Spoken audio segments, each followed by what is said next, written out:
So, hello mga kadya ko. Just always keep on laughing. Ito pa rin ang nag-iisang masag Bernardo sa umaga. Gusto mo yon? O, diba? So, ayun na nga at pag-uusapan natin kung magkano nga ba ang nagastos ko from Dubai papunta dito sa New Zealand. Dahil po napakadami pong nag-request na gumawa ko ng video na yon kung magkano nga ba ang expenses ng mga papunta dito sa New Zealand. Pero iba-iba po tayo ng mga magiging expenses ha. Kuwari, galing kayo ng Pinas or galing kayo ng Taiwan or kahit saang sulok man ng mundo. Basta magkakaiba po iyan. So, ang gagawin ko lang po ay kung magkano lang yung naging gastos ko mula Dubai papunta dito sa New Zealand. At unang-una na po dyan, syempre, ang application ng visa, siya po ay nagkakahalaga ng $750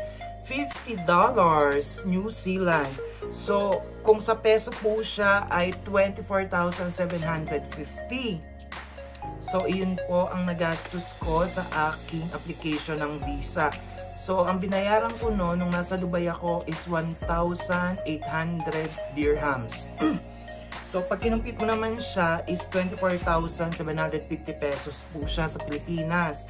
So, iyon po yun. Then, after that, nagpa-medical na po ako nung sa application ng visa. So, ang medical ko po ay tumataginting na 2,100 dirhams, which is 29,400 sa Philippine money. So, 29,400 pesos. So, yun po ay ang sa medical. So, syempre, after po nun, kumuha ko ng police clearance doon sa Dubai, which is 220 dirhams. At kung i-convert siya sa peso, is 3,080 pesos. 3,080 pesos. So, nag-gets nyo po ba? Ayan. At after naman po nun, plane ticket. So, ang plane ticket po ay tumataginting po na Diyos ko Lord. Tumataginting po siya na 4,999 dirhams. So, 1 dirham na lang, 5,000 na. So, kung sa Philippine peso po siya, is 69,986.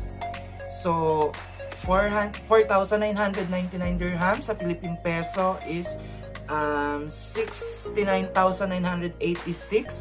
At ang kabuuan po ng aking nagastos na papunta dito sa New Zealand, i-convert ko na po ito sa peso. Lumabas po siya ng 127,216 pesos. Ayun po ang nagastos ko. Tumataginting na 127,216 pesos. Pero meron pa po yung mga iba, yung mga pamamasahe, yung mga ganun. O, di ba? Utal na ang bakla. Pero charot lang yun. Pero yun talaga yung nagastos ko, 127,216. Pero pa yung mga pamasahe nga, yung sa mga metro sa Dubai, taxi sa Dubai, bus sa Dubai. Pero hindi ko na sinama yung kasi maliit lang din naman. So, ang kinumpit ko lang talaga dito is lahat-lahat na ng nagastos ko sa processing. So, iyon po ang aking nagastos ay 127,216. O, ulit-ulit tayo, diba? At syempre, kautang-utang po tayo dahil po sa ating paglalakad ng papel na yan. Pero okay lang po yan at unti-unti na po ay nababayaran na natin ang ating mga kautangan. Gusto mo yon? Sana kayo din ay unti-unti ay makabayad na kayo sa inyong mga kautangan. Dahil, syempre, ang sarap sa feeling na wala ka nang babayaran ng mga utang, konti na lang. Pero syempre, sipag at tiyaga lang para lang matapos lahat ng mga kautangan na yan. At after nyan, pwede na po tayong mag-ipon, mga kadyak ko.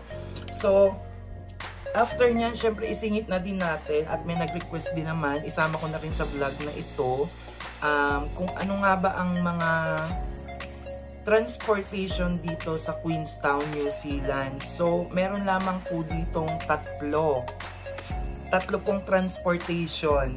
So, ang meron po dito ay bus. Iyon po ay public bus na umiikot dito sa buong Queenstown. Tapos, ang bayad po niya is $2 per tap.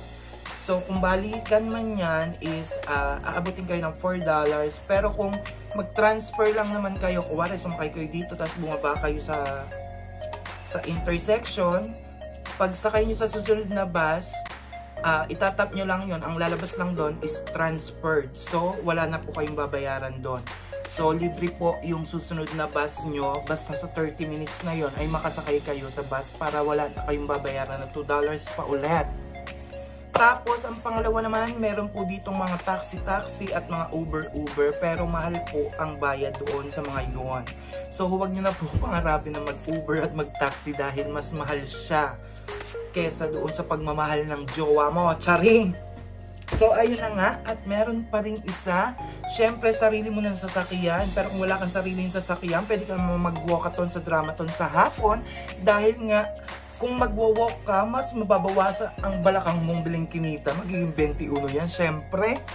So, ayun lang po yung ginagawa ko. Pag masakit yung paa ko, magbabasa ko. Pero pagka hindi naman, walkathon tayo sa Dramathon sa hapon. Dahil nga po, pampabawas yun ng balakang.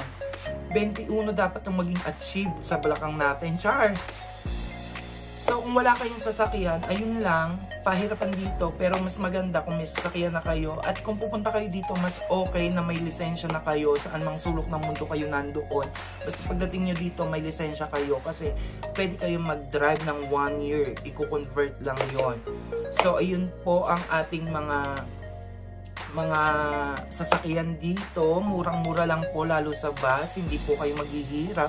Pero manghihinayang pa rin naman kayo kasi everyday kung sasakay kayo, balikan, $4 po yun. Yung $4 na yun, may mabibili na kayo doon ng mga kung anek-anek, gulay.